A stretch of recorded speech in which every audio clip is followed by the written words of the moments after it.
Okay, so I'm using a mirror to add some detail now. I've got my range of drawing pencils that I'm using. If you haven't got these, then you just have to carry on with what you've got. I've got a sheet as well, which is out of the PowerPoint from last week with eyes, nose and mouth on to help me with drawing those. Notice that I'm using my pencil towards the end of the pencil, so I'm varying my grips. I'm putting less pressure on when I'm now adding the shading to the portrait. You can also use an overhand grip as well. It gives you a bit more control using it that way, so you're still using the side of the pencil, so you're using it quite lightly, but you've just, because you're using it towards the end of the pencil, you've got more control.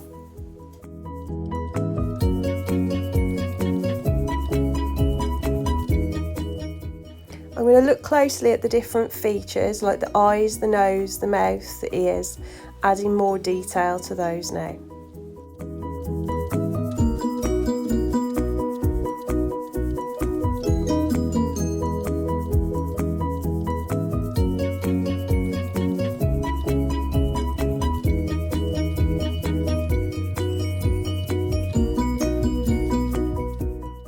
The rubber I'm using is a putty rubber. This is mouldable. You can make it into more of a pointed shape, or you could use the rubber that's on the end of a pencil because they're quite small, or you could ask an adult to cut the rubber down so that you've got a smaller point for detail. When I'm doing the hair, I start off by outlining it so it's quite cartoony style to start with, and then the different sections I add in the little hairs that way, going in the direction of the hairs by drawing lots of little lines, and I do that with something like a HB pencil, and then I smudge that in with my finger, and then I use a darker pencil like a 2B and I go back into it, but just near the top and the bottom of the section, so that you end up with that shadow, and I use my putty rubber to pick out little highlights in it as well. If anyone's stuck with that at any point, I can always show you on my camera again how to do that more slowly.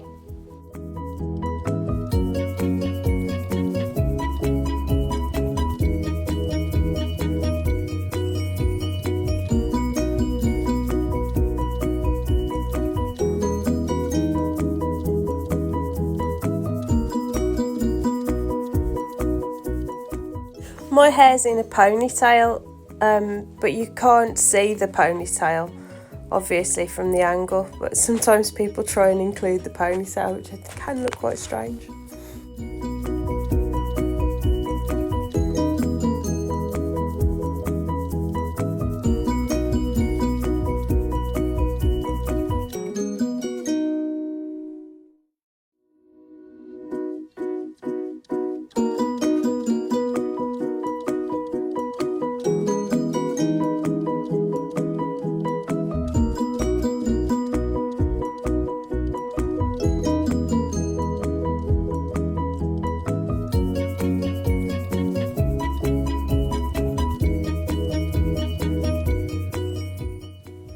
Using my pencil on the side again. I've gone for a slightly darker pencil now with a softer lead, so I've gone up to the 4B now. Another technique you can use to get quite light and smooth areas of shading is to get like a little nail file and just file a little bit at the end of your quite sharp pencil, and then those little bits of lead will fall onto your paper, and you can just use your finger to smooth those in, and it gives a nice subtle finish. If you haven't got these art pencils in the different grades, don't worry, you can vary the pressure on your pencil to get similar effects.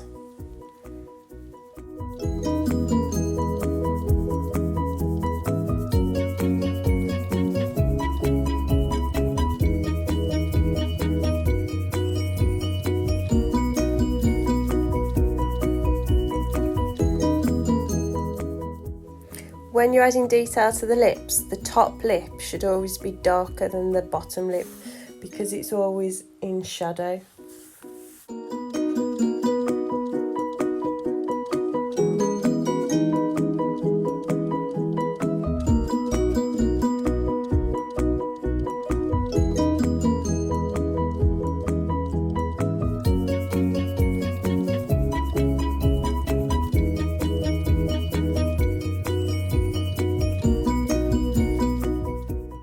but this is the finished thing. I could probably keep working on it, but I'm going to leave it at that.